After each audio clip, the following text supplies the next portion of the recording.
Hello everybody. I thought I'd do a video based on a conversation I had with an old friend just recently, more of like a public service announcement.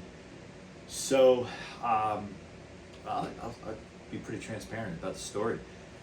So recently I was on LinkedIn for my day job, very active on LinkedIn.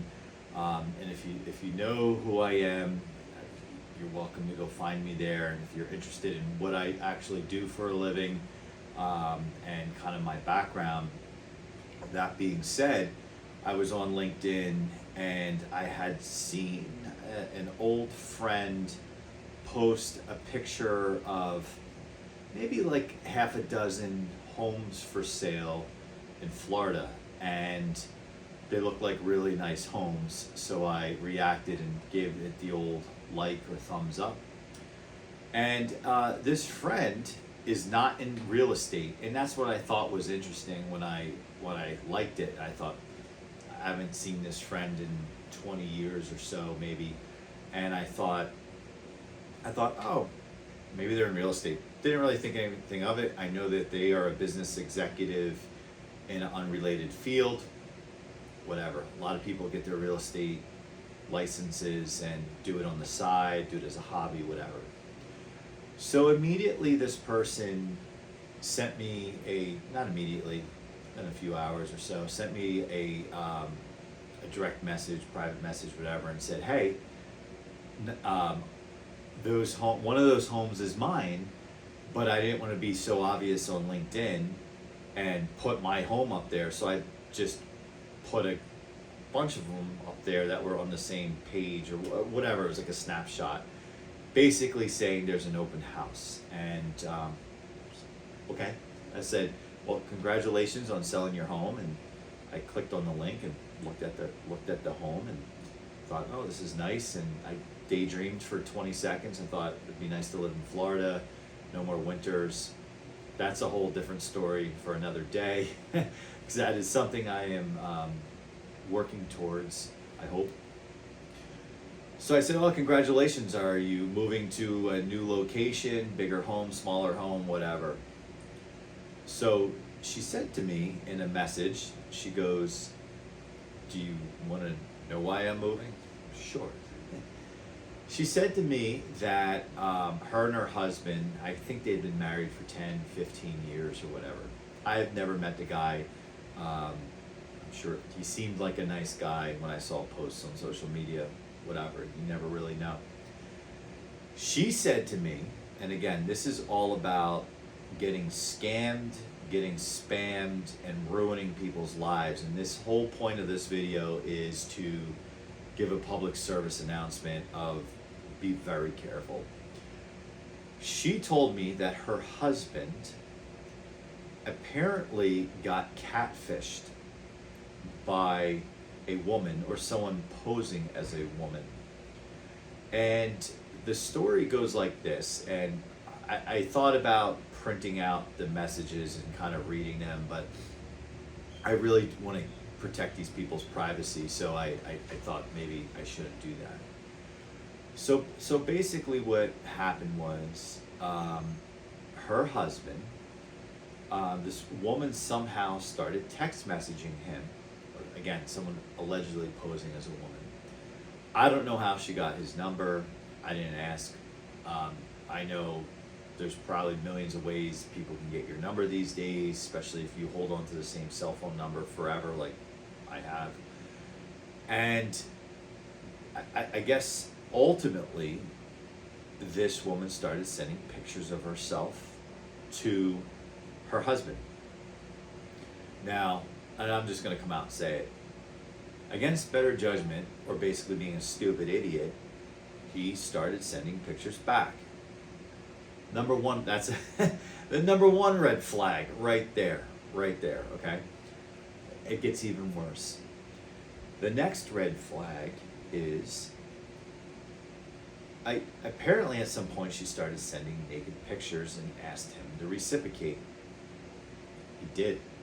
Number two red flag, still pictures, but naked pictures. What an idiot. What a complete idiot.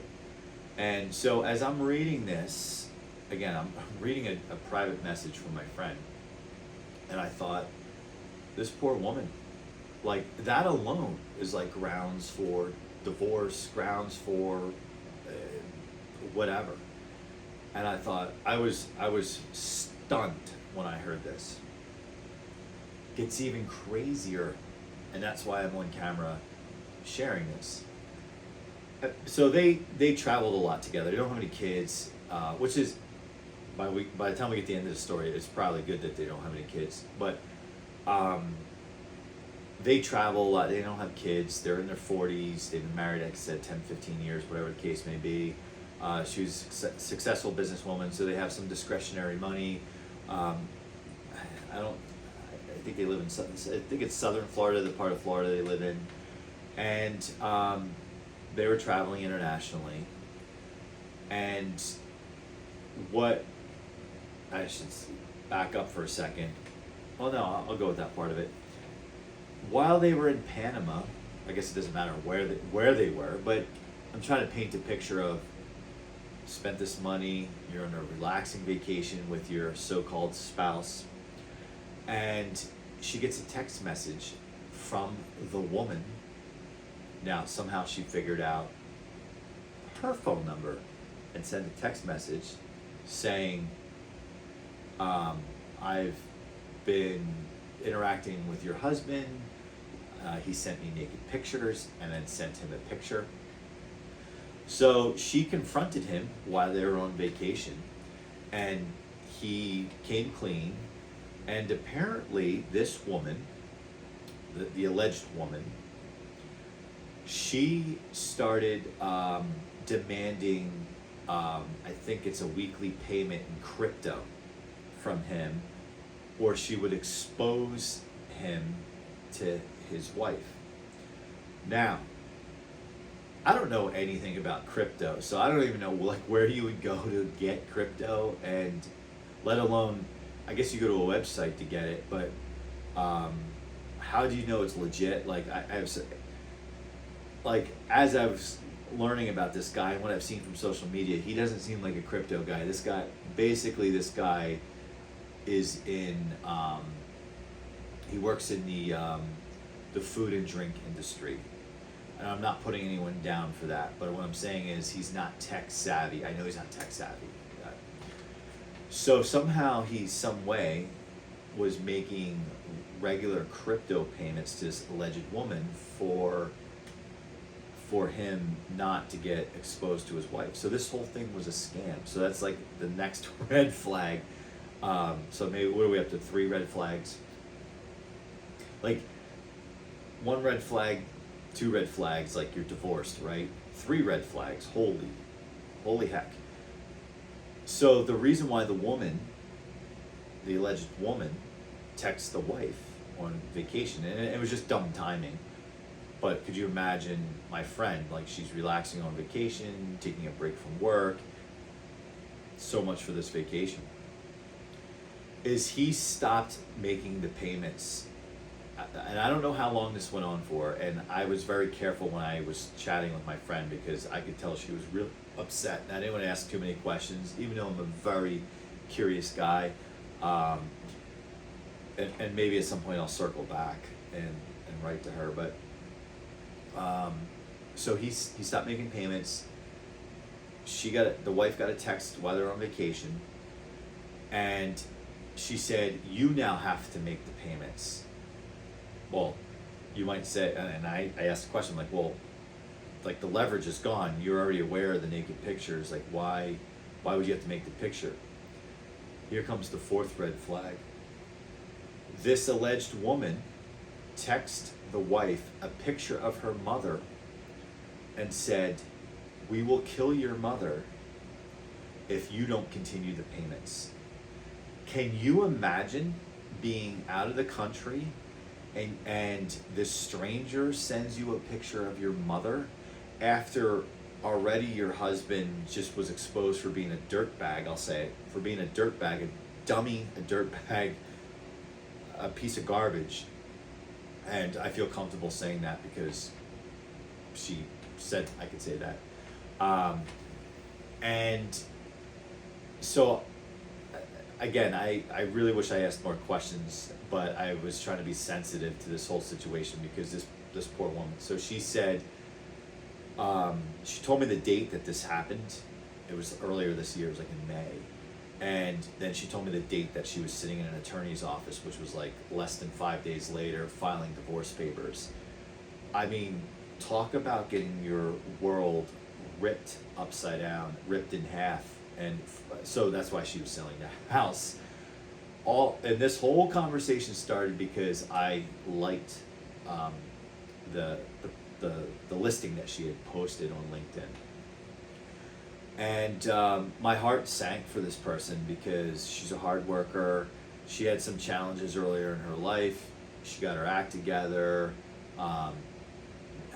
Thought she was in a very loving relationship, marriage, and then really had the carpet yanked out from underneath her life.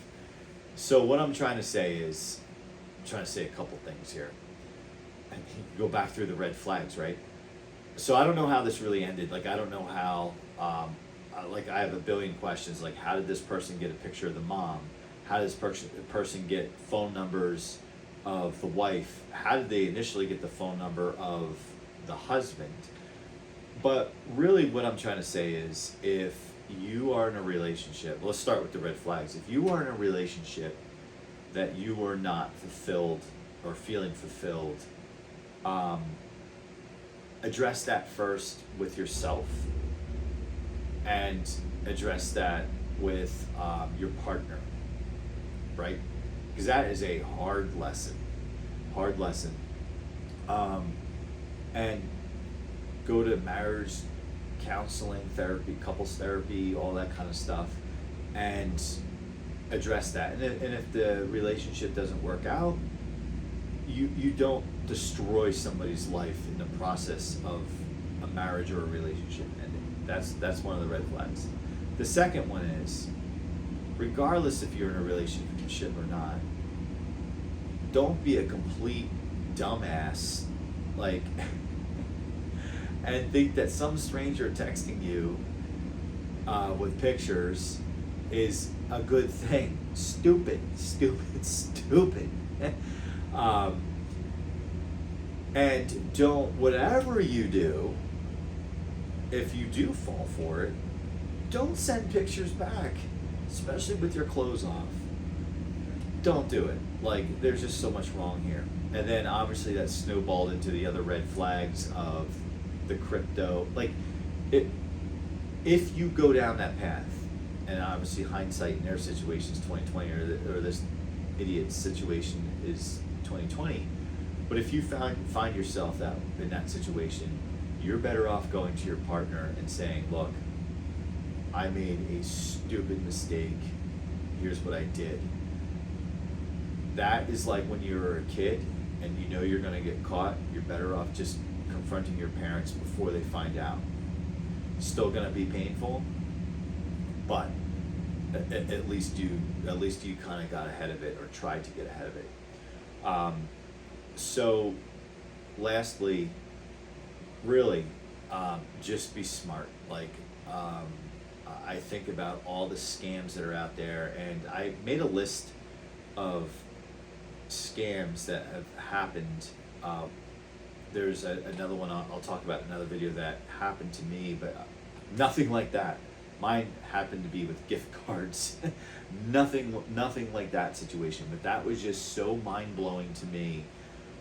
I remember almost being speechless when I read that, and I told people in my inner circle about it, and just said, I said the same thing I said to you, or saying to you, is if you're not happy in a relationship, address that.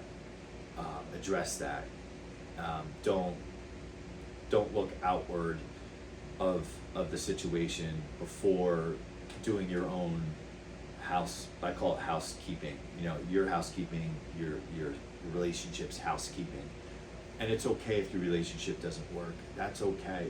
But don't destroy somebody's life, because you will never, ever have a chance to really make peace with them if your relationship doesn't work, if you destroy their life, or make peace with yourself. And then of course, just be smart. Like really, really, really, guys. Like I know women can, but guys, just think with this. Think with this, okay? And go out. Like if you're not in a relationship, go out and talk to actual people. There are legit dating sites. Go do that. Don't go on to, like for example, I play Words with Friends regularly. If I don't know who you are, I will not chat with you. And there's people who try to start games with me all the time with these seductive profile pictures. I delete them and block them. Just be smart. Just be smart, that's all. Because what's happening is these people, may not even be women, are playing on men for being dumb. And men can be dumb, and I can say that because I'm a male. So just be smart. And this is a horrific story. And I told her, I said you should. I actually kind of tried to make a little light of it. I said this sounds like a Netflix special, like it really does, because there's a lot of Netflix specials out there with crazy stuff. But I said this sounds like a Netflix special. I said tell your story. Tell your story, because if it saves someone from destroying somebody else's life, it's totally worth it. And that's why I'm here today, to talk about it. So she is in the process of selling her house, and I have no idea. Oh, and she's relocating to a different part of the state because she doesn't want anything to do with whoever this person set this whole scam up with, just moving away. And actually quitting her job for a new job. So again, totally destroyed her life. Don't let that happen to you. And I know sometimes scams come in all shapes and forms. You know, I will tell a story in another video about I got scammed and what I thought was a part-time job to earn some cash, doing some consumer kind of like testing. You know, like it was, the whole idea is you're supposed to go into certain stores, buy certain items using gift cards. You're supposed to buy the gift cards and you're supposed to buy these items and then like do a write-up on these items. I'll talk about that scam that close to getting taken because it was so believable. Another scam, my grandmother got into a scam. This is a classic one. This was about maybe 7 to 8 years ago, where someone on the phone scammed her. Someone posed as my cousin. My cousin's significantly younger than me, that she was in trouble and she needed money, kind of thing. And I'll share that story. So those are a couple that have really hit very, very close. But this one that my friend shared with me was so major. I just when I think about it, it really tears me up to know that somebody's poor decision can really, like that, destroy lives. So this is not an ordinary video that I do, and like I said, I'm going to do a couple more videos on this stuff, just because I think it's important just to watch out for yourself. And I thought about how I was going to phrase this video, and so that I was trying to figure out, I don't want to use names and things like that, and but I think it's vague enough that you get the idea. But if for some reason I get more information about how this whole thing originated, maybe I'll do a part 2 to this video. I have a billion questions about it, just because I watch enough Law and Order shows that and mystery shows that I'm very curious how these things even can happen. So thanks for watching, like, subscribe, and really, in the comments, if something like this has happened to you, maybe not even this crazy, maybe it has, or any other type of kind of scams where you're either taken for money or you're taken for money and your loved ones lives got unfortunately turned upside down, I think it's worth sharing, at least in the comments, right? So we can kind of protect each other by raising our self-awareness. And so that's it. Thanks for watching, and thanks for listening to my friend's story. I hope she does share it, and maybe as she begins to heal, hopefully she will share it herself, whether it's on video or whether it's a blog somewhere, or on social media. See you next time.